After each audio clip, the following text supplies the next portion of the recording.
September 13th, 2021, 8:47 p.m., Guangzhou, China. Chen Wei sits in his apartment, phone in hand, staring at a bank transfer screen. 200,000 yuan, 30,000 US dollars. His life savings.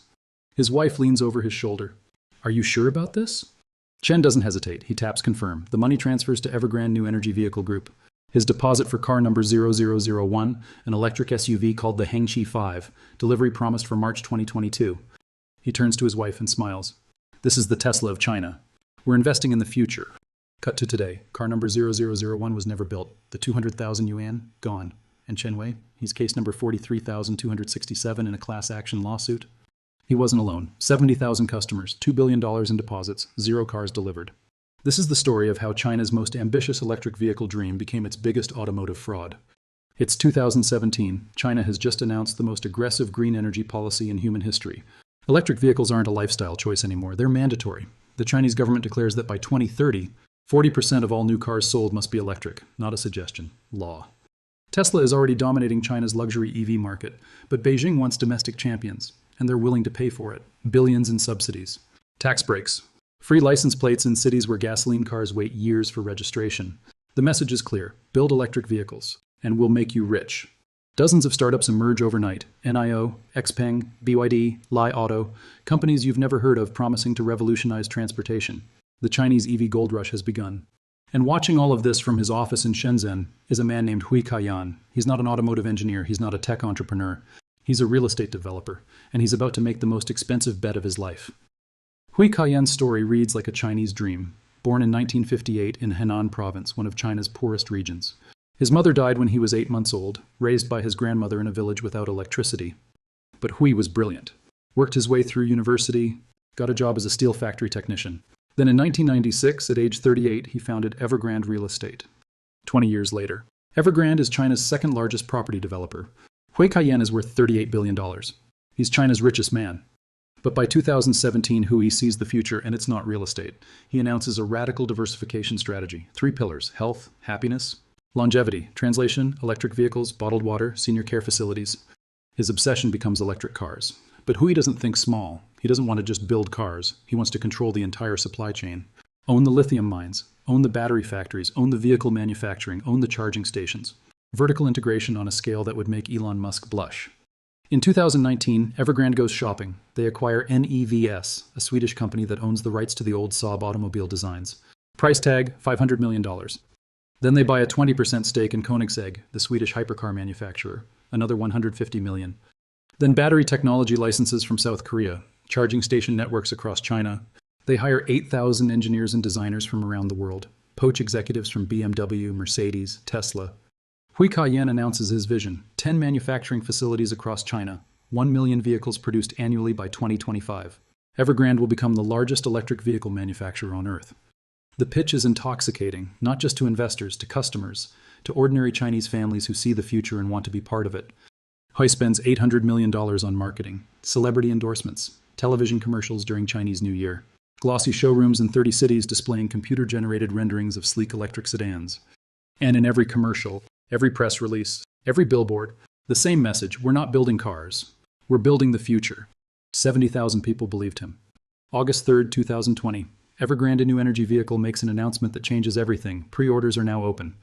There's just one small problem. They haven't built a factory yet. They haven't produced a single functional vehicle. They don't have a supply chain, but they're taking deposits. And not small deposits: 20,000 yuan for a compact sedan, 50,000 for an SUV, 200,000 yuan, 30,000 US dollars for the flagship Hengqi 1 luxury model. The marketing campaign is brilliant. Early bird discounts. Put your deposit down now, save 30,000 yuan when the car launches. Referral bonuses. Bring 5 friends, get a 10,000 yuan credit, VIP showroom access, your name on a reservation list. Limited slots, only 10,000 reservations per model. The psychology is textbook. Scarcity plus social proof equals urgency. Evergrande opens 30 showrooms across China. But here's the thing: there are no cars in these showrooms. Just renderings, digital displays, scale models, and 1 or 2 prototype vehicles that look impressive but can't actually drive faster than 40 kilometers per hour. They hire Chinese pop stars for launch events. Professional athletes show up to test drive events, where the test drive is a 5-minute loop around a parking lot at low speed. But it works. By December 2020, Evergrande NEV has collected 50,000 deposits. That's over $1 billion sitting in their bank accounts. And every single yuan goes straight into Evergrande's general corporate account. No escrow, no protection, no safeguards. You're probably wondering, why did people trust this? Why did 70,000 educated, middle-class Chinese citizens wire their life savings to a company that hadn't built a single car? 3 reasons. First, Evergrande was a $300 billion company, too big to fail. Second, the Chinese government was aggressively promoting EVs. People assumed Evergrande had official backing. Third, everyone else was doing it. Social proof is a powerful drug. Chen Wei, the man from our opening, explained it perfectly in a later interview. My neighbor ordered one. My coworker ordered one. I saw the commercials every day. How could 70,000 people be wrong? The answer is very easily. Let me take you behind the curtain. August 2020, the same month Evergrande NE5 starts taking deposits. The Chinese government announces a new policy called the 3 Red Lines. It's designed to prevent real estate developers from taking on too much debt, strict limits on borrowing, caps on leverage ratios. For Evergrande Real Estate, this is catastrophic. The company has been funding its expansion through massive borrowing. Now the tap is turning off. September 2020, Evergrande misses its first supplier payment. 130 million yuan owed to a construction company. The money doesn't arrive. November 2020, internal liquidity crisis. Evergrande needs cash immediately, desperately. And suddenly there's over $1 billion sitting in the Evergrande EV account, customer deposits. Money that's supposed to be reserved for building electric vehicles. This is where the fraud begins. Here's how it worked. Customer deposits would land in an account called Evergrande EV Technology Group Limited. Within 48 hours, that money would be transferred to another account, Evergrande Real Estate Holdings. On paper, it's labeled as an intercompany loan, technically legal, corporate entities lending money to each other. Except it's not a loan, it's theft, because that money was never coming back. Let me give you a specific example from court documents. Fourth quarter of 2020, Evergrande NE5 collects 1.2 billion yuan in new deposits. Within 30 days, 950 million yuan, almost 80%, is transferred to the real estate division. What's it used for? Paying suppliers for half-built apartment complexes, paying interest on bonds, paying executive bonuses. The remaining 250 million, marketing costs and executive compensation. 0 yuan goes toward building electric vehicles. But it gets worse. Evergrande wasn't just stealing customer deposits, they were running a parallel fraud with their assets. Forensic accountants would later discover that the same factory land in Guangzhou had been pledged as collateral to 3 different banks, simultaneously. Equipment that didn't exist was listed as 800 million yuan in assets on balance sheets. A shell company in the Cayman Islands called Evergrande NEV Smart Technology received 2.3 billion yuan in technology licensing fees. That company had no employees, no office, no technology. The money just looped back to Evergrande Real Estate. Pure accounting fiction. Total fraudulent pledges uncovered by investigators, 13.4 billion yuan, over $2 billion US dollars. And here's the darkest part. The executives knew. Internal emails leaked in 2023 show CFO communications from late 2020. We need 6 more months of deposits to survive. Another email from a board meeting in March 2021. Customer refunds are not feasible at this time. They knew the money was gone, they knew they couldn't build the cars, and they kept taking deposits anyway. This wasn't a business failure, this was a Ponzi scheme. Take new deposits to pay old debts. Keep the illusion alive as long as possible. And somehow for 17 months it worked. September 13th, 2021. Remember that date? It's when Chen Wei sent his money. That same week, Evergrande NE5 holds its grand unveiling event at the Shanghai Auto Show. 9 vehicle models displayed under dramatic lighting, the Hengqi 1 through 9, sedans, SUVs, a minivan, prices ranging from 170,000 to 540,000 yuan. The specifications sound incredible. 700 kilometers of range per charge, 0 to 100 kilometers per hour in 3. 9 seconds for the flagship model, level 3 autonomous driving, a digital cockpit with voice-activated AI. Automotive journalists take photos, customers line up for closer looks. The vehicles look production ready, professional, real. But they weren't real. Former Evergrande engineers would later testify about what was really happening behind those factory walls. One engineer, speaking anonymously, the cars on display at the auto show couldn't drive more than 50 kilometers. The batteries were prototypes that overheated after 30 minutes of use. The autonomous driving features were marketing renderings. We didn't even have the software developed. Another employee from the Guangzhou facility, we were building props, not vehicles. Everything was designed to look good for photographs and factory tours. Nothing was designed to actually be driven. In June 2022, after everything collapsed, investigators would discover the truth. Evergrande had completed exactly 12 prototype vehicles. Not 12,000, 12. None of them passed Chinese safety certification for highway use. None of them were street legal. But what about the factories, the massive manufacturing facilities Evergrande kept showing in promotional videos? Journalists were invited for tours of the Guangzhou factory in mid-2021. They were shown production lines with robotic arms, assembly stations. quality control areas, thousands of workers in uniforms. But here's what the journalists didn't see. There was no supply chain, no contracts with battery manufacturers, no agreements with semiconductor suppliers, which are essential for electric vehicles, no partnerships with the companies that make electric motors. 2,000 workers had been hired, but most of them were construction workers, building the factory itself, not automotive technicians building cars.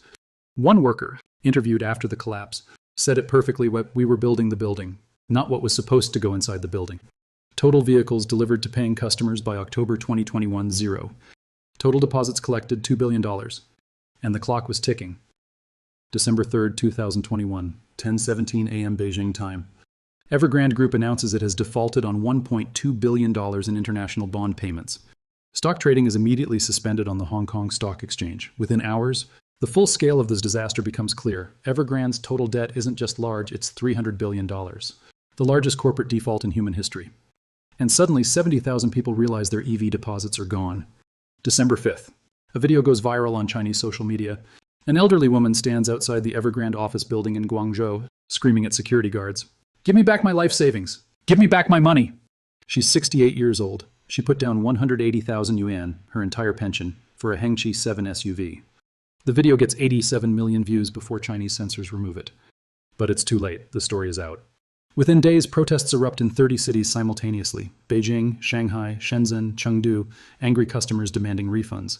Some holding signs with their case numbers, others holding photographs of their families. This was supposed to be their family car.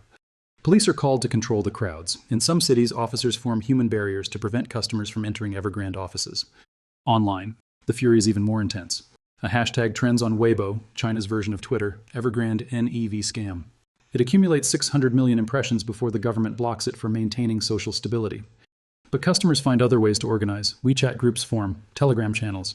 An online community called the Evergrande NEV Victims Alliance grows to 70,000 members within a week. These aren't anonymous internet users. These are real people with names, faces, stories, and their stories are heartbreaking.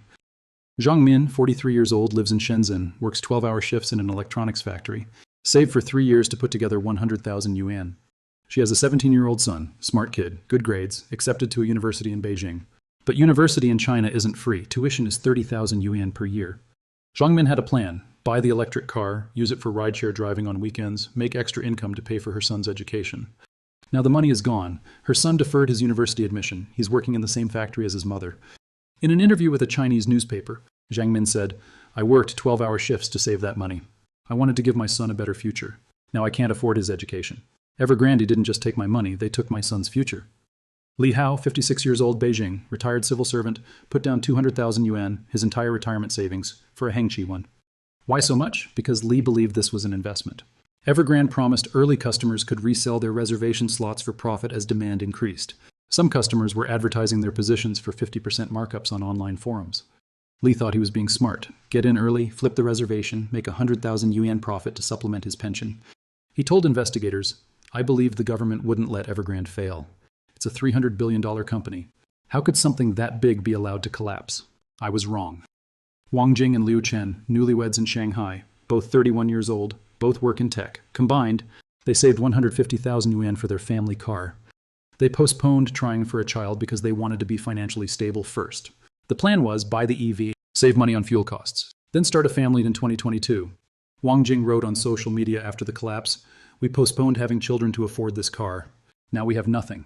No car, no baby, no savings, just debt and broken dreams." These aren't numbers, these are lives. And on January 20th, 2022, Evergrande New Energy Vehicle finally admits what everyone already knows. In a filing to the Hong Kong Stock Exchange, the company discloses 6.6 billion yuan, approximately $1 billion in customer deposits have been diverted for other purposes. The phrase diverted for other purposes is corporate speak for "we spent your money and it's not coming back." The Chinese government has no choice but to act.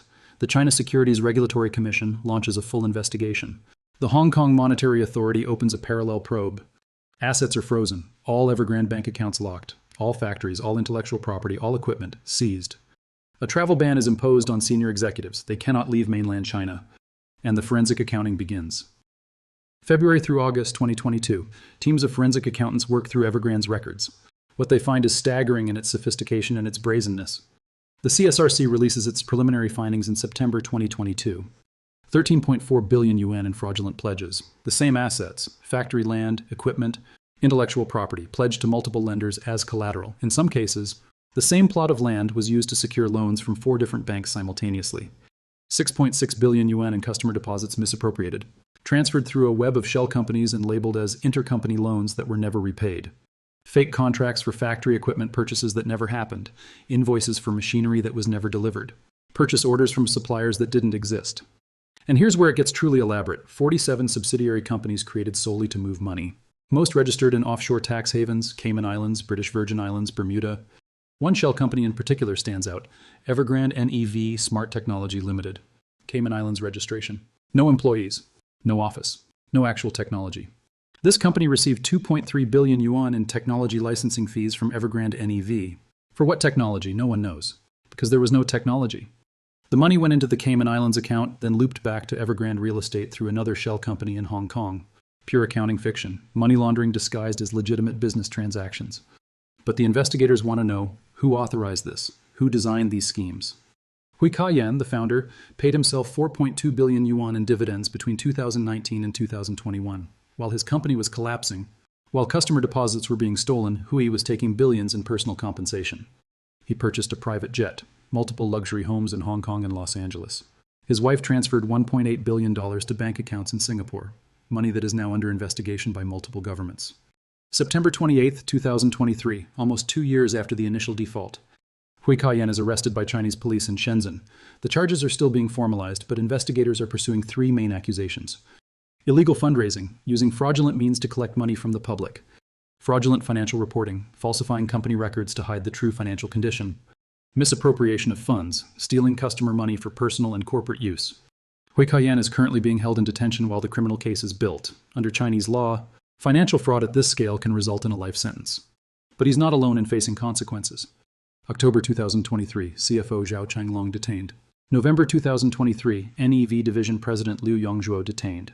December 2023, 3 additional vice presidents arrested. The message from the Chinese government is clear. This will not be tolerated. And there's international fallout too. The Hong Kong Monetary Authority is investigating how Evergrande was able to raise billions through bond sales while hiding its true financial condition. The SEC in the United States is looking into American investors who bought Evergrande bonds and lost hundreds of millions. But for the 70,000 customers, these investigations provide no comfort because the money is gone and it's never coming back. Let me read you something. This is from a court filing submitted by the Evergrande NEV Victims Alliance in early 2023. We are not investors. We are not speculators. We are teachers, nurses, factory workers, small business owners. We saved for years to buy what we thought was our future. We believed the commercials. We believed the government would protect us. We believed that a company worth $300 billion couldn't simply steal our money and disappear. We were wrong, and now we have nothing.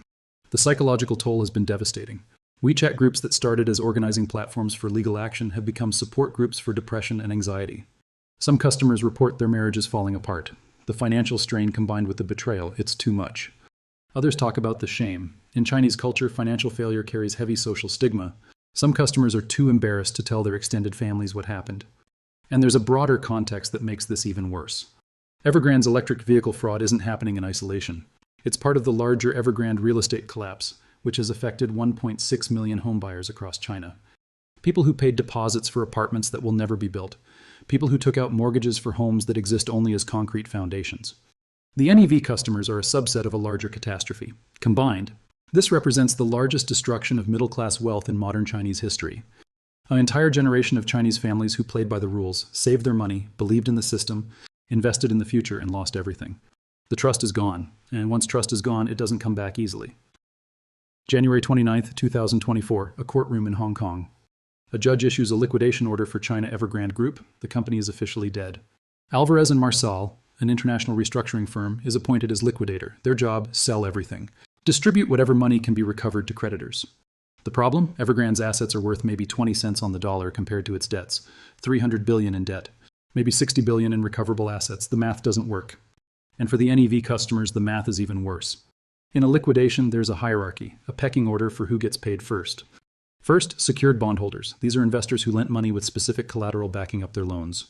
Second, suppliers and contractors, companies that provided goods and services and never got paid. Third, employees. Unpaid wages get priority. Fourth, dead last, unsecured creditors. That's the NEV customers. No collateral, no security, just a promise that was broken. The liquidators estimate that unsecured creditors will recover between 10 and 15 cents on the dollar, and that's an optimistic scenario. Most financial analysts believe the real number will be closer to zero. Chen Wei, our friend from the opening, deposited 200,000 yuan. He might get 20,000 back, if he's lucky, in 3 to 5 years, after all the legal proceedings are complete. Most customers will get nothing. But there will be criminal consequences. The Chinese government is making sure of that. Financial fraud in China is treated with extreme severity, especially when it harms ordinary citizens. The Communist Party's current political ideology centers on something called common prosperity, the idea that economic growth should benefit everyone, not just the wealthy elite. Evergrande represents the opposite of that ideal, wealthy executives getting rich while middle-class families lose their savings. So the government is pursuing maximum penalties. Let's look at precedent. In 2020, Luckin Coffee, the Chinese Starbucks competitor, was exposed for fabricating $300 million in sales. The CEO got 18 years in prison. Between 2018 and 2022, multiple executives from peer-to-peer lending platforms that defrauded customers received life sentences. The message is consistent. Fraud that harms the public interest will be punished with the full force of Chinese law. For Hui Kaiyan, the likely outcome is life imprisonment, maybe a death sentence with reprieve, which in practice means life in prison with possibility of reduction after good behavior. For the other executives, decades in prison. The trial is expected to begin in late 2024 or early 2025. It will be one of the most watched corporate fraud cases in Chinese history. But a trial won't bring back the money, and it won't repair the damage. The liquidation is proceeding slowly. The Guangzhou factory, the massive facility that was supposed to produce 500,000 vehicles annually, is listed for sale. No buyers yet. EVs, the Swedish company Evergrande bought for $500 million, was sold for $10 million, a 98% loss. The Koenigsegg stake was returned to the original owners for essentially nothing. The intellectual property, the vehicle designs, the battery technology licenses, the software, all worthless, because none of it actually worked. You can't sell vaporware. The ripple effects extended far beyond Evergrande. Legitimate Chinese electric vehicle manufacturers saw their stock prices crater. NEO dropped 20%. XPeng fell 25%. Even BYD, which is profitable and delivers actual cars, lost 15% of its market value. Why? Because investors suddenly questioned everything. If Evergrande could fool 70,000 customers and dozens of banks, what about these other companies? Foreign investment in Chinese EV startups essentially froze. Venture capital funding rounds got delayed or canceled. The contagion spread. But the Chinese government responded swiftly with regulatory reforms. January 2024, new national regulations for electric vehicle pre-sales. All customer deposits must be held in regulated escrow accounts managed by banks. The manufacturer cannot touch the money until production actually begins and is verified by third-party auditors. Quarterly audits required for any company accepting customer deposits. Public disclosure of how deposit money is being used. Banking regulators impose stricter oversight on intercompany loans, the mechanism Evergrande used to steal customer money. The CSRC implemented enhanced disclosure requirements for automotive startups. You want to raise money? You need to prove you have a functioning supply chain, real partnerships with battery manufacturers, actual production capability. These reforms should have existed from the beginning, but they didn't, and 70,000 people paid the price for that regulatory failure. The scandal accelerated consolidation in China's EV market. In 2021, there were over 300 registered electric vehicle companies in China. 300. By 2024, maybe 50 are still viable. The rest ran out of money, couldn't raise additional funding, or shut down voluntarily. The survivors are companies with actual production. BYD, which builds more electric vehicles than any company on Earth. NIO and XPeng, which have real factories, real supply chains, real customers driving real cars. The pretenders got wiped out, and honestly, that's probably healthy for the industry. But there's a bigger picture here that's important to understand. Evergrande NE5 is a symptom of larger structural problems in the Chinese economy. Over-leveraged real estate developers, 50 or more Chinese property companies are in financial distress right now. Evergrande was the biggest, but not the only one. Weak corporate governance. Founder CEOs with unchecked power, minimal board oversight, and the ability to treat company money as personal funds.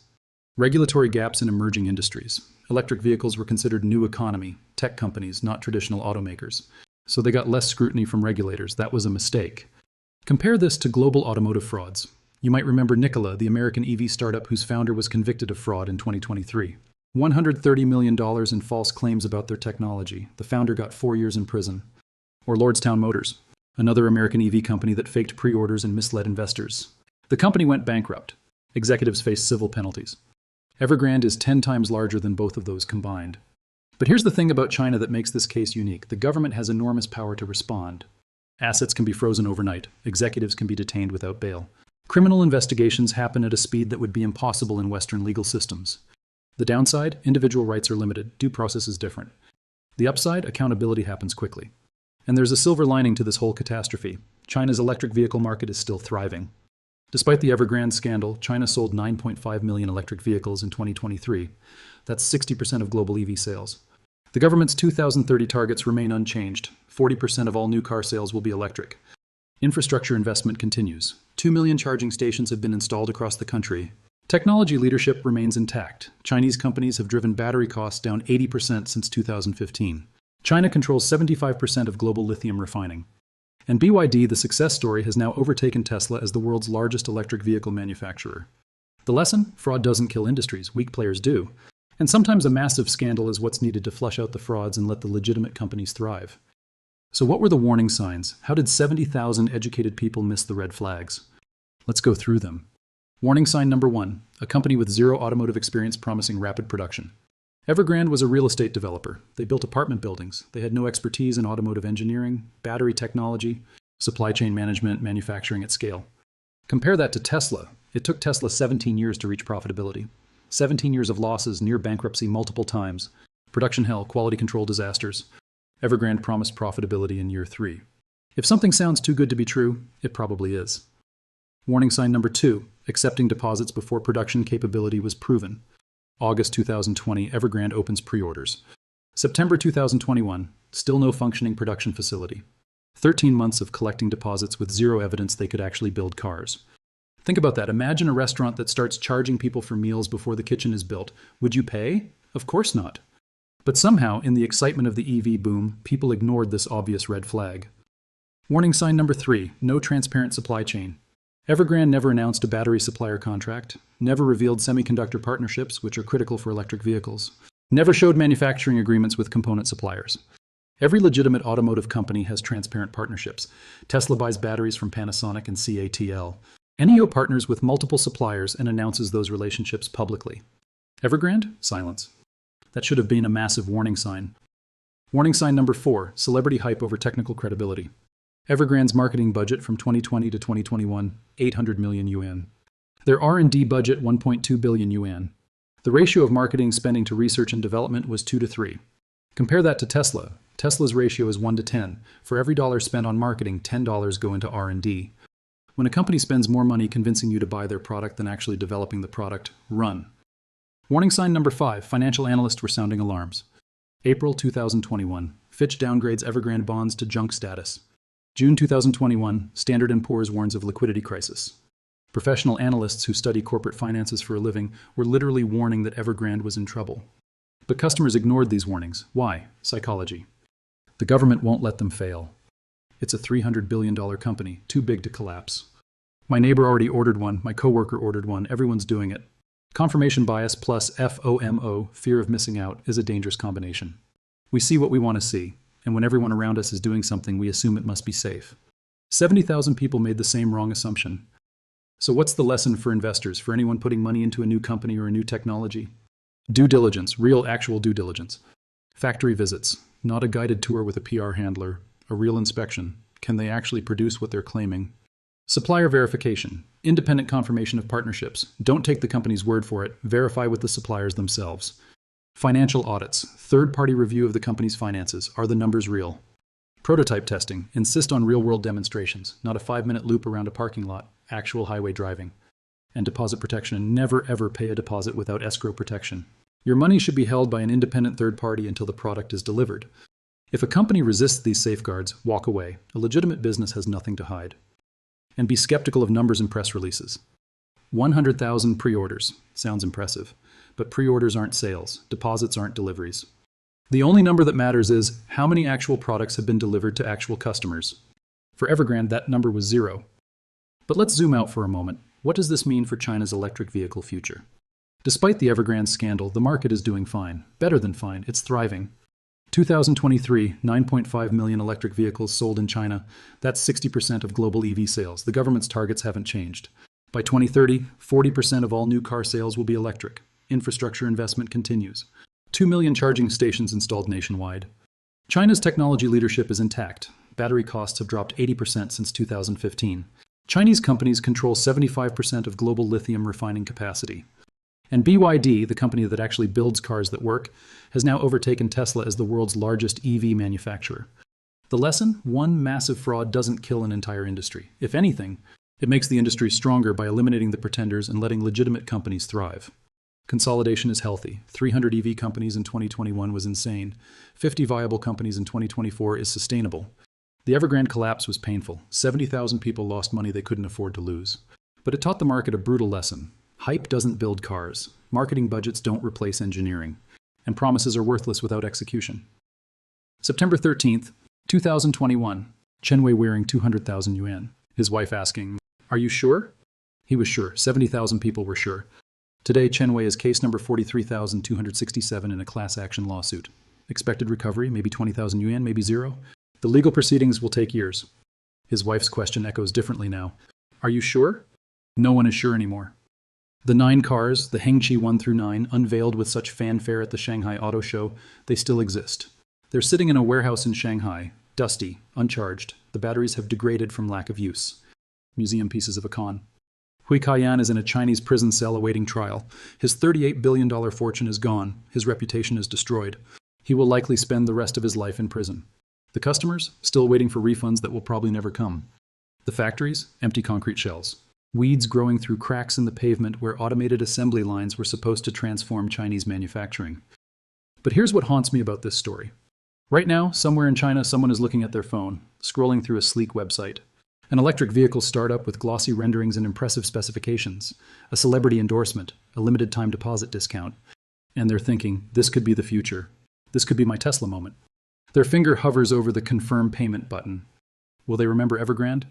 Will they ask the hard questions? Demand to see the factory? Verify the supply chain? Check if deposits are held in escrow? Or will they become part of the next 70,000? Because here's the uncomfortable truth. The next Evergrande is already out there. Maybe not in electric vehicles. Maybe in some other exciting new industry with government backing and massive hype. The structure is the same. The psychology is the same. Take deposits before you can deliver. Spend the money on everything except the product. Keep the illusion alive as long as possible. It worked for Evergrande for 17 months and $2 billion. It'll work for someone else too. In 2021, Evergrande promised to build the future of transportation. They promised innovation, sustainability, and Chinese technological leadership. Instead, they built the largest automotive fraud in Chinese history. The factories are empty. The deposits are gone. The dreams are shattered. And 70,000 families learned the hardest lesson of all. When does a dream become a lie? The moment you take the money,